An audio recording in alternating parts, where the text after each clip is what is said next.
I'm stunned by what you just told us, Merlin, that Marriott, which makes a ton of money on in-room entertainment, mostly porno, is going to let you watch your Netflix.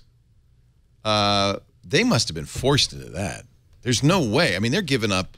Why would I ever rent a $20 movie on the Marriott? Well, maybe the revenues from the movies are disappearing because of the internet in the hotel room. Oh, and it's now killing they're the trying internet. to figure out a way to make people more loyal to their brand.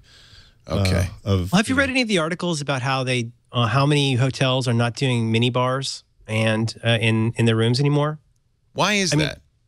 I've read a couple things about it. Forgive me, I don't remember where I read a big piece on this, but I've been surprised too that more and more stuff, you know. Yeah, it's just an empty refrigerator. Sometimes not even turned on. You don't use your landline in the hotel room anymore. Right. I hardly turn on the TV at all. I just use my iPad or laptop. So, but somebody wrote this like comprehensive history of the mini bar and what's happened to it over the years, and Wait a minute. and how they that I want to read. It was fascinating. It must have been on Medium.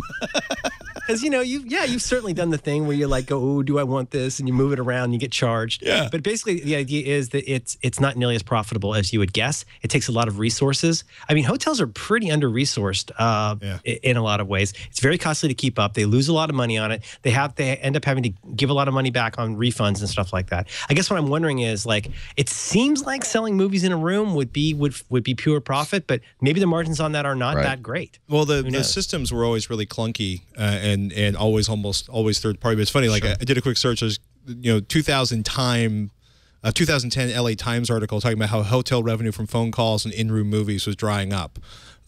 Here's the because Economist. More guests were bringing their own devices. Mini bar blues, writes the Economist. Unfortunately, I can't read it because I have to see an ad from Rolex first. Here we go. Hold on. Well, if you're reading The Economist, you obviously can afford a fine watch. The hotel minibar, the last refuge of many of a tired emotional business traveler, is in its twilight years. Wow.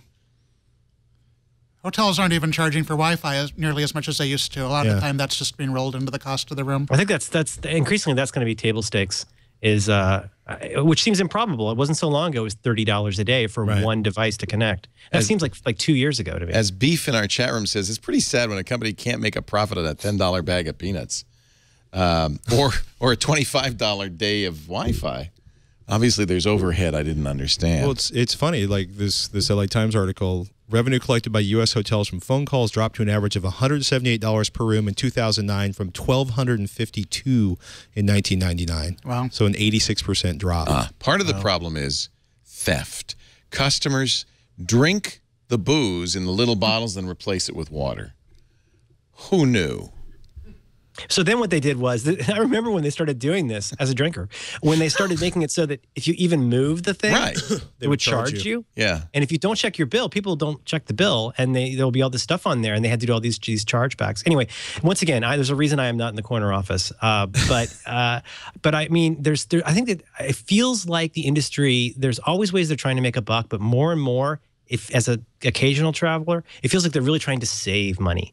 Like if there's not a clear winner and a way to like make pure profit, it's really more about minimizing costs. Like, have you noticed, like, now I sound like Jerry Seinfeld, what's the deal with garbage cans? Is it just me, or like, is there like one tiny garbage can for the entire room? There is, that's all. Yeah. Well, there must be a reason. I bet there's an economic reason for that. They probably they want to clean that room and flip it around as soon as possible because that means fewer staff.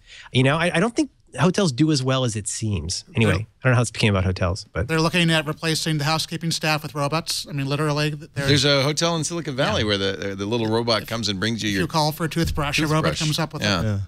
Well, like the smaller hotels in Vegas. That doesn't seem like a cost saving, by the way. Well, I mean, it depends on the. It's funny though, but for the larger hotels, it's a big deal. For the smaller hotels in Vegas, it turns out like the people are brought in, they're independent contractors, and if they step into your room and give you towels, they make like $3. If they're not allowed in the room, they make nothing. And there's a person watching and queuing them to see which room they go into. In the case of the larger hotels, when you have in Vegas, it'll go from 80% occupancy during CES and maybe spend 80% of its time at 20% occupancy. Keeping staff online for that is a nightmare. So in that case, robots may actually be less expensive, and robots don't expect retirement. They don't have health insurance policies. You know, it's usually. Yeah. But I bet the tiny garbage cans is probably about minimizing the amount they pay Just because people, I've walked into a hotel room with somebody had like emptied out the back of their entire truck into the garbage can. And there was just this pile in the That's corner. why I think you would want garbage cans to encourage people to take the trash and put it in a garbage can. If you don't give me enough garbage cans, I'm going to leave it on the floor.